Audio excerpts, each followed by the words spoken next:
কুসুমের নোয়া বাঁধানো খোলার সাথে সাথেই এবার বিশাল বড় এক দুর্ঘটনার কবলে পড়ে গেল আয়ুষা। বন্ধুরা ভিডিওতে লাইক দিয়ে দেখতে থাকুন। রাতুলের পেছন পেছন ছুটতে ছুটতে এক পর্যায়ে আয়ুষকে যখন একটা অন্য গাড়ি এসে ওর ওপর দিয়ে ওকে মেরে দিয়ে চলে যায়, ঠিক সেই মুহূর্তে আয়ুষ যখন রাস্তার ধারে ছিটকে পড়ে যায় এবং তার পর মুহূর্তে সেখানকার পথচারীরা যখন কিনা আয়ুষকে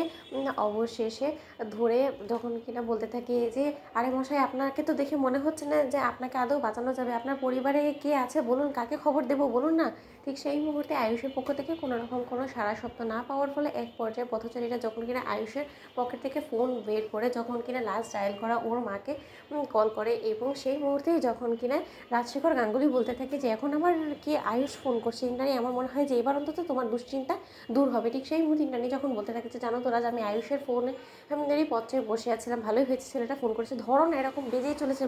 চলেছে, আমার তো যথেষ্ট টেনশন হচ্ছে রাজ। ঠিক সেই মুহূর্তেই যখন কিনা রাজশেখর গাঙ্গুলি ফোনটা পিক করার সাথে সাথে অন্য একজন আননোন পার্সনের গলা শোনা মাত্রই ইন্দ্রাণী গাঙ্গুলি যখন বলতে থাকে যে কী ব্যাপার, আপনি আয়ুষের ফোন থেকে কেন ফোন করেছেন বলুন তো, এটা তো আমার ছেলের নম্বর। ঠিক সেই মুহূর্তে সেই পথচারী যখন বলতে থাকে যে দেখুন, আপনার ছেলের গুরুতর একটা অ্যাক্সিডেন্ট হয়েছে এবং আপনার ছেলেকে একটা গাড়ি এসে মেরে দিয়ে চলে গিয়েছে, এবং আপনার ছেলের যে কন্ডিশন হয়ে দাঁড়িয়েছে তাতে করে আমার কোনোভাবে মনে হয় না যে তাকে আর বাঁচানো যাবে, তাই আপনারা যত শীঘ্র সম্ভব এখানে পৌঁছানোর ব্যবস্থা করুন। অন্যদিকে এই কথা শোনা মাত্র ইন্দ্রাণী গাঙ্গুলি চিৎকার করে ওঠে এবং ইন্দ্রাণী গাঙ্গুলি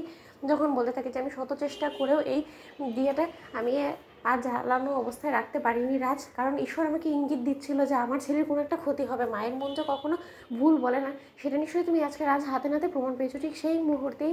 মীনাক্ষী যখন বলতে থাকে যে সর্বনাশ, এই রাতুলের পেছন ছুটতে ছুটতে আয়ুষের এত বড় একটা বিপদ হয়ে গেলো, এবার কী হবে? অবশ্য ভালোই হবে, আয়ুষ যদি একবার এই পৃথিবী থেকে চলে যায় তাহলে অন্তত ইন্দ্রাণী গাঙ্গুলিকে অর্থাৎ দিদিভাইকে অন্তত দুমড়ে মুচড়ে শেষ করে দেওয়া যাবে, এই দিদিভাইকে আর কোনোদিনও ফিরে পাওয়া যাবে না, এবং দিদিভাই অবশেষে কিছুটা হলেও দমবে এবং তার পরবর্তীতে দিদিভাইয়ের জায়গা নিয়ে নেব আমি। অন্যদিকে যখন কিনা রাজশেখর গাঙ্গুলি বলতে থাকে সেই পথচারীকে যে দেখুন দাদা,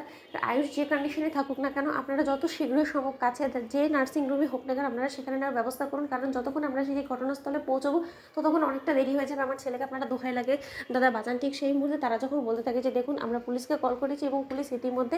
ঘটনাস্থলে পৌঁছানোর ব্যবস্থা করছে এবং পুলিশই যা করার করবে, আমাদের হাতে এখন কোনো কিছু নেই, কারণ আমরা কোনো কিছু করতে গেলে তাহলে পুলিশের ঝামেলাকে সামলাবে বলুন তো। ঠিক সেই মুহূর্তেই যখন সেখানে পুলিশ এসে আয়ুষকে অবশেষে হসপিটালাইজ করে এবং ইন্দ্রাণী গাঙ্গুলি যখন কান্নায় ভেঙে পড়ে, ঠিক সেই মুহূর্তে রাজশেখর গাঙ্গুলি সিদ্ধার্থ বলতে থাকে যে বৌদি,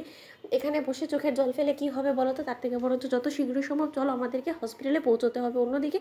দীপালি যখন এই সমস্ত কথাবার্তা শুনতে পায়, ঠিক সেই মুহূর্তে দীপালি বলতে থাকে যে তাহলে কি আয়ুষবাবু এবং কুসুমের জীবন এক সুতোই গাথা? হায় ঈশ্বরে, তুমি কী খেল দেখাচ্ছ বলো তো। বন্ধুরা লাইক এন্ড শেয়ার করে সাবস্ক্রাইব করতে ভুলো না।